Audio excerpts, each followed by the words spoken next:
Please be seated, ladies and gentlemen of the press. There are plenty of crayons that you can doodle with during the press conference. First of all, don't worry about the haircut, okay? Shit happens. We get haircuts every now and again when we don't want to look like cavemen.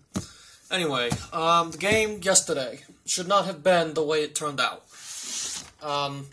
Especially with that last play, because they were literally 1 yard away from sending this game sending that game to overtime. It should not have been that close of a game. It should have been no more than 20 points for the Bears, because literally they were dropping passes left and right, and Mitchell Trubisky was their entire offense. So, have a seat, ladies and gentlemen of the press, and feel free to ask any bullshit questions that you have about this meaningless game. Yes. Gotcha. How do you think James White did with Sony being out of the game, and how was James White able to really help you guys out on the ground and somewhat in the passing game? Yeah, James is a really clutch running back and a receiver. He's a pretty fast guy. He's pretty young. He's about 24, 25. He's still relatively young, and he's just a clutch guy. I don't think he's, quite a star yet, but he's definitely getting there. So he should be a pretty decent running back, up there with Gurley, and he might be even better than Fournette right now, as far as the clutch ability, and as far as the running after the catch, the versatility, all that other kind of stuff. Some people say he's better than Barkley, which I think is horse shit. But James is a very clutch running back for us. He helps us out a lot. He converts on third down. He does his job. He's just a really dependable running back. He's like the Danny Amendola of running backs, pretty much. Next question. How's Sony doing with his? We just got an update from his MRI, and he has a sprained MCL, and you guys really seem to have dodged a bullet, knowing that he's not out for the season. But he could be out for kind of a somewhat extended period of time. So, just your thoughts on that. Yeah, we've upped the shipment. We had to upgrade it to morphine this time instead of Tylenol. The Tylenol was not as potent, and we are now upping the shipment to morphine. I don't know if we can afford the morphine that was used during D-Day, but we are still trying our best to upgrade Sony's knee and to give it a little bit of adamantium as well. Yeah, Sony, that was a big hit for us offensively. But we have James White, and we have Kenyon Barter. Kenyon is not as bad as you think. He is kind of the dark horse, kind of the nobody, kind of the, what is that term called? What's the other guy? I forgot, but there's a term for it. Fuck, what was it called? Something, it's like a unsung hero, that's what it's called. That's what Kenyon is for us. So, Jesus, took me forever to think of that. My brain's going dead, I'm old. Anyway, yeah, so Kenyon's pretty elusive too. Number 38, he wore Brandon's number, but we all know something happened to Brandon.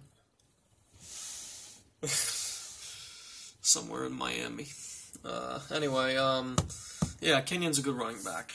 He's a good running back. He knows what he's doing. So, but we got James White, and that's pretty much all we need. It would be nice if Rex came back, though. So, yeah. Thoughts on the pass over to Josh Gordon down the right side of the field, and his helmet came off. Just your overall thoughts on him still staying with the play and bringing the ball down and holding on to the ball going to the ground despite his helmet coming off.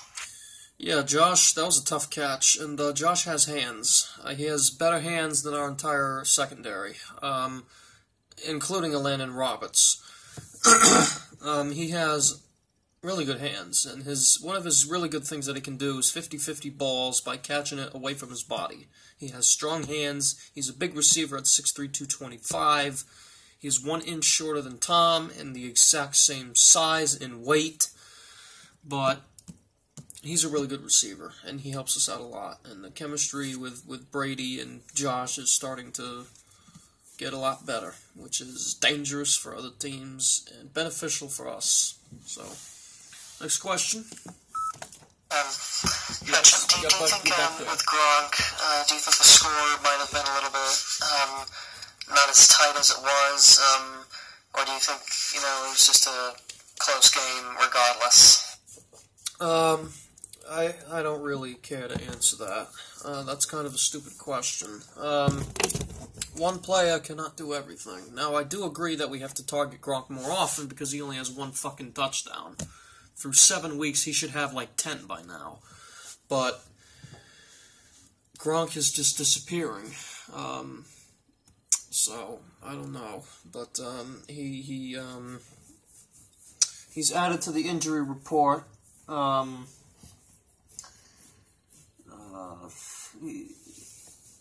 So until our next injury report comes out, we'll address that. But I don't care. I don't really care to answer that fucking question. Next question. Fucking asshole. Next question. Khalil Mack was kind of absent that whole game, and how proud are you of LeAdrian Waddle and Trent Brown, those two really shutting down Khalil Mack? Yeah, Trent's a big guy, really big guy, and LeAdrian is actually getting better, surprisingly, somehow. I don't know how he's getting better, I really don't. He's like the Eric Flowers of this team. Anyway, so, yeah, Trent was just manhandling Khalil the whole game. I think Khalil only had, like, two hurries, and that's it. And I think that was just in the first quarter. 2 hurries for Khalil Mack. Not even 1 pressure, not 1 sack for Khalil Mack. How? That's tough. It was like Marcus when he shut down Von Miller. It's the exact same thing. So, maybe LeAdrian is a good backup, I don't know. But then again, is Khalil Mack better than Von Miller? That's the question. If LeAdrian can shut down Von Miller and then shut down Khalil Mack without the help of Trent Brown, then he might be one of our best offensive linemen. But I doubt it. Anyway. But yeah, those two did really well out there. So it's tough shutting down Khalil Mack. He's such a menacing presence in this league. Rex Burkhead or Jawan Bentley will be coming off of IR because Bentley's a really key part of that defense. And of course, Rex Burkhead is kind of urgent, considering you only have 2 running backs now. So, yeah, Rex, I mean, I don't know if he's legit injured or if he's on IR just because of contracts or signings or whatever. But if Rex is legit injured, then I don't know. We might have to sign somebody like maybe Darkwa from the Giants, or there was one other guy.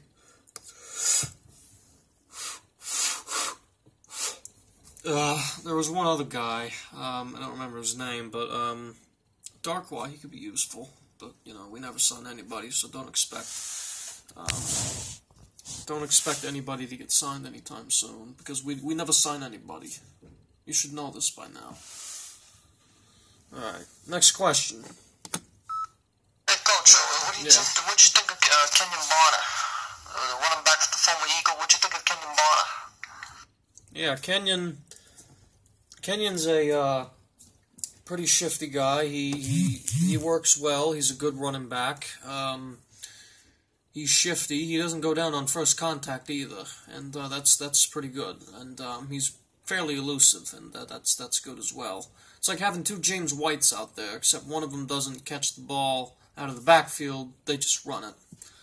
So, but really, the thing that separates James from Kenyon is his burst. That's what makes James a great running back, is his burst and his acceleration and his speed. Because I think James ran a 4.4 I think, or a 4.3 or a 4.4 or something at the combine. So that's pretty decent speed for a running back. Next question. What were you most impressed with overall during the Chicago game? James White, Trent Brown, and that's it. And Hightower and Kyle. Kyle on special teams, Dante on special teams, the 2 picks from JC, and Jonathan Jones. Those 2, good corners. James has, or not James, Jonathan.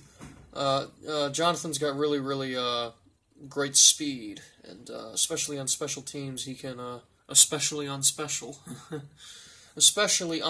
teams, he can go down when Ryan's punting it. He'll just run down there as fast as he can, and he'll just down the ball inside the 5, and that's really good. So he's a really key component for us on special teams. Decent guy at corner too, and JC's gonna be something. He's got 2 picks already his rookie year.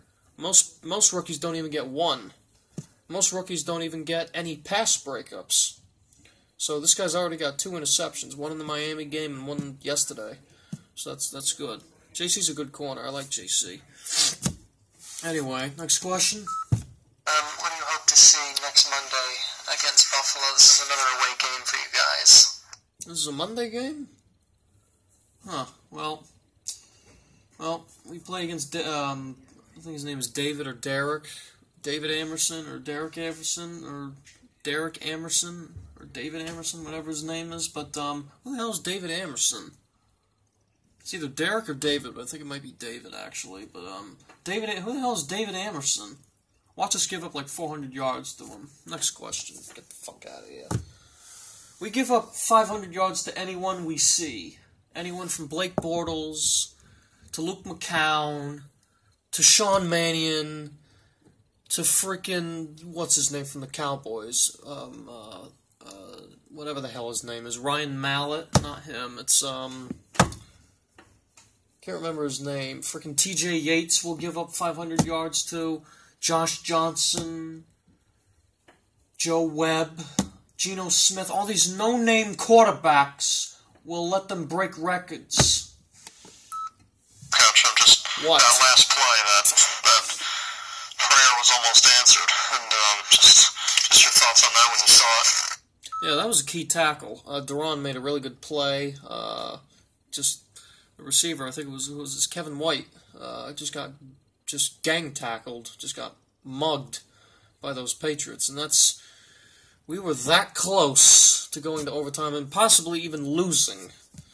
So, yeah, so that was a nail biter, that last drive. So, all right, so we're on to Buffalo, and I'll give you the injury report as soon as I get it. All right, guys, thank you. We're on to Buffalo. Time to go hunting buffalo. What do you think? Hunting buffalo. Yeah, I mean, we're gonna have to up the shipment up with morphine for Sony's knee. I don't fucking know.